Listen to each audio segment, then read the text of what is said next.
All right, a very good morning, and thank you so much for keeping it NBS Television. This is the Morning Breeze, and it's time for the topical discussion. Well, knowing that our Thursdays get deeper into economic issues and conversations, and today we're going to be looking at matters surrounding bilateral trade, and particularly between Uganda and South Sudan, because the border dispute between these two countries has quite escalated into a significant geopolitical issue, and this has been marked by a deadly clash between the Ugandan and South Sudanese troops, and that was as early as July 2025. Now, this particular conflict has not only heightened tensions, but also it has disrupted the long-standing economic and trade relations that have existed between these two nations. Historically, Uganda has been a very, very crucial trading partner for South Sudan, with bilateral trade encompassing a range of goods which included agricultural products, cement and sugar,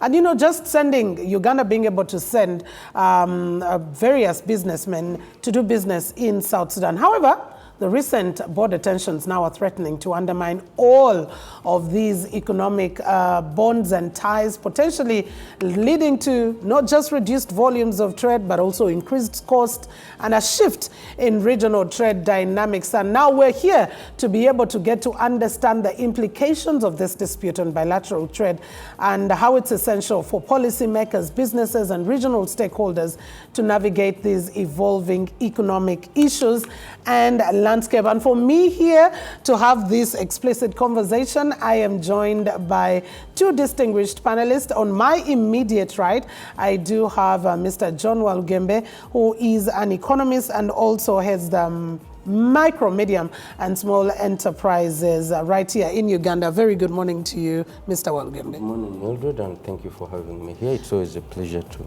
join you on this show.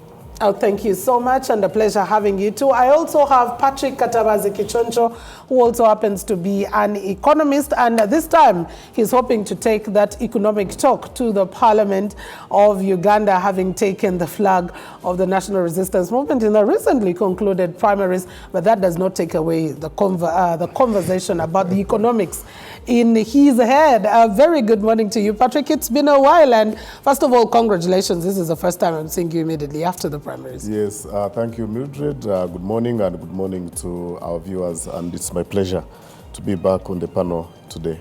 A pleasure having you here. We are talking about bilateral relations. One thing that President Yoweri Museveni has always talked about is being able to open up markets, that all the produce that is here in Uganda can be sold out, starting with our neighbors and then also expanding regionally and expanding even to other nations outside of the region or outside of the continent. And I would like to start with you, Mr. Kichoncho. Looking at what has happened between South Sudan and Uganda, with the relationship that we have had economically and diplomatically as well, where do you think this is coming from, and what is going to be its effect on trade between Uganda and South Sudan? Africa generally grapples with some of the challenges that were brought on us by colonialists and their irrational demarcation and cutting pieces during the scrum and partition of Africa. So that in many ways divided communities. So of course you find you have tribes that were cut into two, you have communities that were split by these borders, and when you come to places such as Sudan, then you have other historical challenges like the civil war that was happening, the independence, the struggle for independence for South Sudan. And all that becomes part of our context for some of the challenges that we are seeing today. It should be noted that Uganda and South Sudan have been enjoying a very, very good relationship. And in fact, Uganda contributed very significantly in the liberation of South Sudan. And it would be envisaged that, of course, having made that contribution and being that they are our direct neighbors, certainly it would be envisaged that we should be on good talking terms. And I know the issue of boundaries really, in my view, might have also been overlooked, because the urgent issue in South Sudan was independence. Yeah, yes. And at some point, of course, the Republic of Sudan, did not have control of many areas in South Sudan, and to that very extent, it would not easily police the borderline. And the South Sudan People's Liberation Army, which was in effective control of some of those areas, of course, their immediate concern was certainly not about any dispute between Uganda and them, but rather that they wanted peace, but also they wanted support for the war on the Republic of Sudan, as you know. So, of course, as the war ends and as South Sudan becomes independent in 2011, in the quest, of course, to stabilize and be able to cut their peace out of so many conflicted border areas, now we start seeing, of course, some tensions and conflicts arising. And in my view, of course, this is something that can be easily solved. I know, of course, there's a joint task force between Uganda and Sudan that is mandated to look at this issue.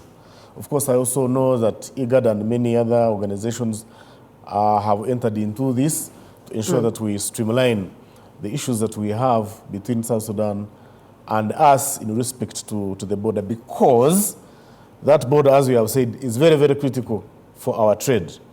And the significant portion of our trade relies on land transport by way of vehicles. True. Therefore, if you have a conflict along the border, that gets disrupted. And Sudan, of course, sits in our economic spectrum, sits in a rather significant position. Why? Because we have a trade surplus. Yes, it is one of those countries where we have a trade surplus between $50 and $80 million as a trade surplus. That is a very, very significant market for us. We're exporting so many goods and services there. Of course, you know, we're exporting a lot of cement, a lot of cereals, maize flour, iron bars, most of the building materials, beverages, of course, as well. Beverages, and then some few goods and services. And in my view, it should be in our best interest as two countries to ensure that we have peace on the borderline to be able to facilitate trade. And that, in many ways, as Ugandans, of course, is directly beneficial. Because the more we export, it means the more money we make, but also the more or many employment opportunities that we create for our citizens. Of course, if you expand your production line, then it means that you have to employ many people. And those many people are supporting so many families. And that's why this debate is very important. That we look at the issues that are at play, which in my own view are not very significant issues. Because if it is a borderline, it is very easy to sort. But you know, when you actually don't do that, people usually tend to have matters into their hands. So communities tend to conflict over very small things, just a small spark.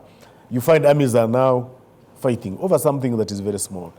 And of course, Sudan being a young country, there are so many things that are taking place. There are many discoveries that are made. And I do not think, quite frankly, that is, for example, it is Uganda's policy to cause instability in South Sudan. I don't think that at the national level that there is even interest in furthering any conflict between us and them. For example, UPDF and SPLA as regards to the borderline. Okay. But somehow, somewhere, events happen. One group invades, one community invades the other one, and all of a sudden, security agencies have to come in, and you see clashes that are happening. So it is very important, looking at the importance of trade that we've talked about, for government of Uganda and government of South Sudan to come together and streamline this issue, sort of the border issue, once and for all. Thank you.